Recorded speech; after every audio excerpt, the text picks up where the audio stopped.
Welcome to Kickin.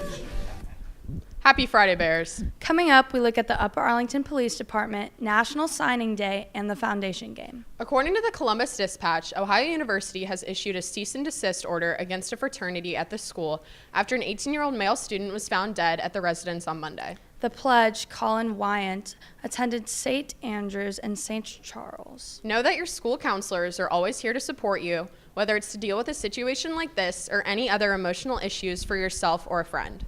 The fatal stabbing at China Dynasty in June and the body found at Burbank Park in October has prompted discussion about the safety of UA. Upper Arlington is a relatively safe town with about 92.1 violent crimes per 100,000 people per year, compared to the national average of 267.7 violent crimes per 100,000 people.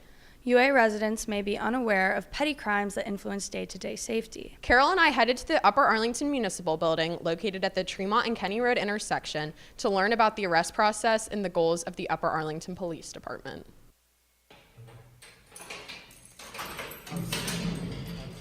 The UAPD works hard 24/7 to keep the streets of Upper Arlington safe. So UA is just like any other city. We're dealing with the same crimes that everyone else deals with. So if you look at Columbus, Bexley, Hilliard, Dublin, we all have pretty much the same issues that go on, and no one's immune to crime. I know here in UA we've had 2 homicides this year. That's very unusual for us. But if you look at Hilliard and Columbus and Bexley, I mean, there are homicides that happen there all the time. So it's not necessarily unusual that we would see some of those in UA from time to time.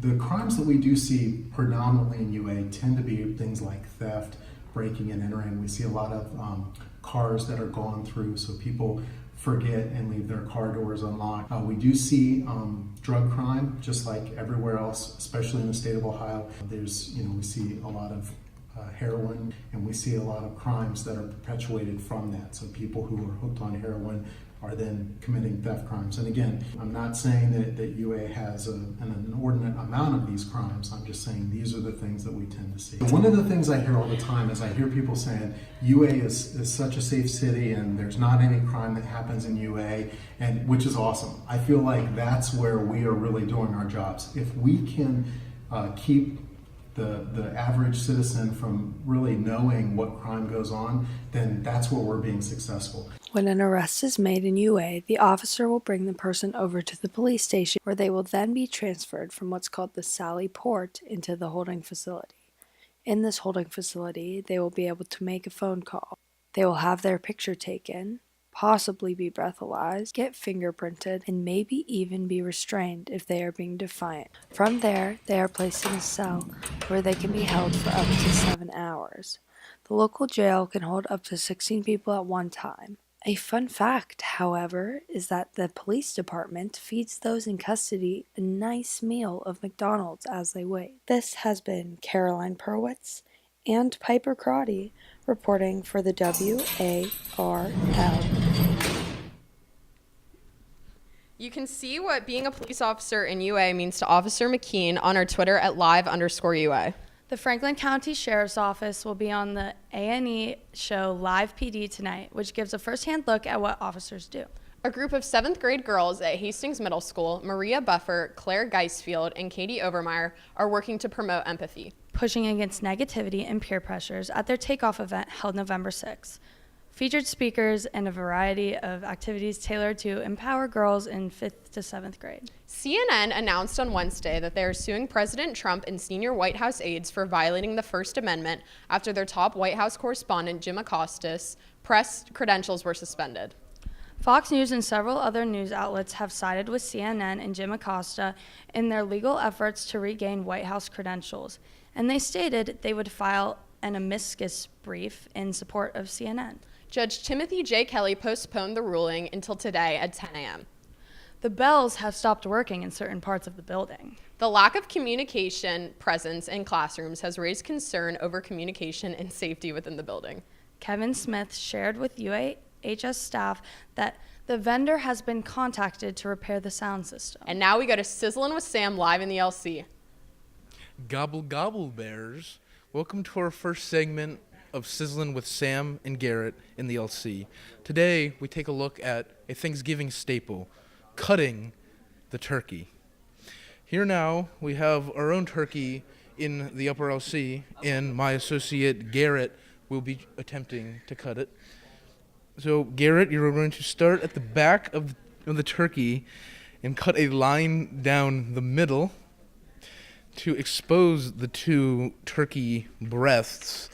And then as you work through there, you're going to pull the turkey apart and work to the two wings of the turkey, as they are often acclaimed for the delicate white meat.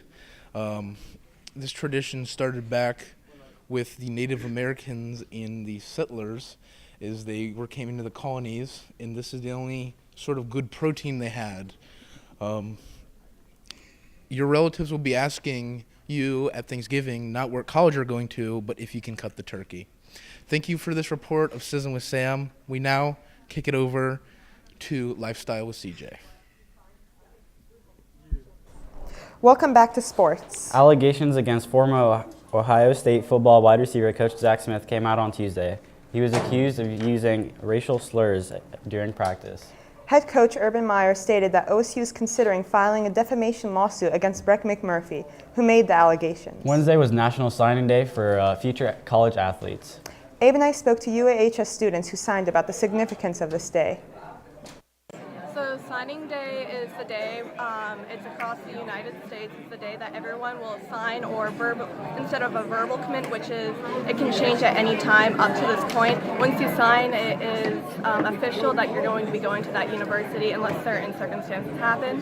But basically it's your scholarship and your commitment to the university to play whatever sport that you want to do. It's a lot of work and commitment, and there's a lot of commitment. It's not just you, it's your family and friends and teammates and coaches. There's so many people that go into your signing and getting committed to a college, and it's not just like you're accepted, someone picks you out of a pot. Like, you have to work really hard. There's emails and interviews. I mean, it's a really long process. It took me about 2 years to figure out where I wanted to go and to find the right spot for me, so it's a lot of hard work. This was Lujane and Abe reporting for the WARL. Congrats to all athletes who signed. Boys basketball has a scrimmage tomorrow at Delaware Hayes and another on Tuesday at Olentangy. Girls basketball also has a scrimmage on Tuesday at Thomas Worthington. Good luck, B-Ball Bears. That's all for sports this week. Now we toss it over to lifestyle. What's happening? Welcome back to the couch. The annual Mirror Lake Jump is still banned at The Ohio State University, and the lake has temporarily been drained. Senior Vice President sent an email to all OSU students and staff regarding the tradition and reminding everyone that jumping is considered a criminal trespassing if an individual enters the drained lake basin. Callbacks for the Mamma Mia musical are being held today. Good luck, Bears, and break a leg. The castles will be announced sometime between the end of Monday and next Tuesday. The boys basketball team is playing a foundation game to raise awareness and money for ALS. I found out more about this annual event. The boys basketball team is having a foundation game on the 23rd versus Archbishop Moore to donate money and spread awareness for ALS, or known as Lou Gehrig's disease. The team's inspiration is UA grad and now parent Mr. Gross, who has had ALS for 4 years. We caught up with him to learn more about ALS and his story. ALS is something that it's crazy as far as what it does to you and how it happens. It is a motor neuron disease, meaning that it attacks the neurons that talk to your muscles, and as the neurons and nerves go out your spine, they stop talking and they die. And then what happens is your muscles aren't being fed any information, and they atrophy, basically start shrinking up. And that's when you have problems walking, using your hands, breathing, and you can slowly degenerate. I would say if you come across someone that has ALS and you don't know a lot about the disease, that just smile at them, or be a good listener, or a hug, or again, a word of encouragement. That's what I would suggest.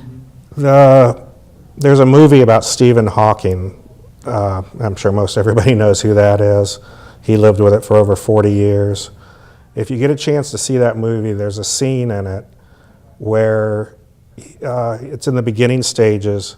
He's at the dinner table with his wife and friends, and he cannot manipulate the utensils and lift, I think they were having a glass of wine or something. And he's just looking at everybody how easily they're doing things and just going, that's probably my most frustrating thing is, I see people around the dinner table or out eating or just walking around, and they have no idea what it's like to not be able to, grab a ball and throw it or something like that. So it's very surreal. That's a good feeling. The money we raise from this foundation game will go to the Gross Family Foundation, ALS research, and research at Ohio State. The game's here, Friday, November 23rd against Moeller. Be here at 4 p.m.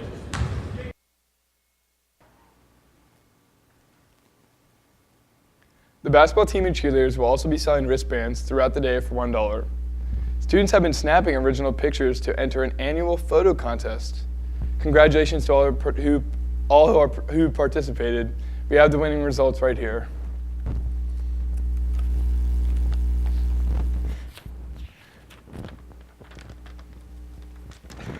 And the winners are Holly Darling, Brooke Fiddler, Madeline Mellaragon, Sam Wagner, Susan Kim, Olivia Carlton, Moretta Petitsis, Amanda James, Megan Keeler, Addie Baldwin, Jenna Roars, Emma Madsen, Sir Jenner, Emily Keys, and Sarah Gardner. Thanks for catching up with us. Now we hop back over to Maine. UA Rise is participating in Children's Hospital's annual toy drive. They're asking students and staff to donate a brand new toy that is listed on Children's Hospital's website in exchange for a free drink at UA Rise. Visit UA Rise in the East Cafeteria for more details. The winners of the Students for Change raffle are as follows.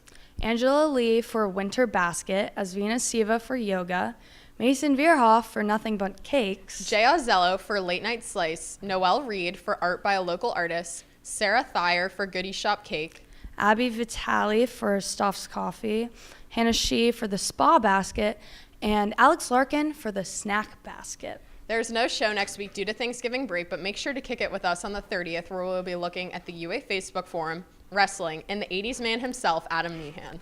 Follow us on Twitter at @live_UA for more updates. Stay safe on the roads and have a great weekend. Thanks for watching.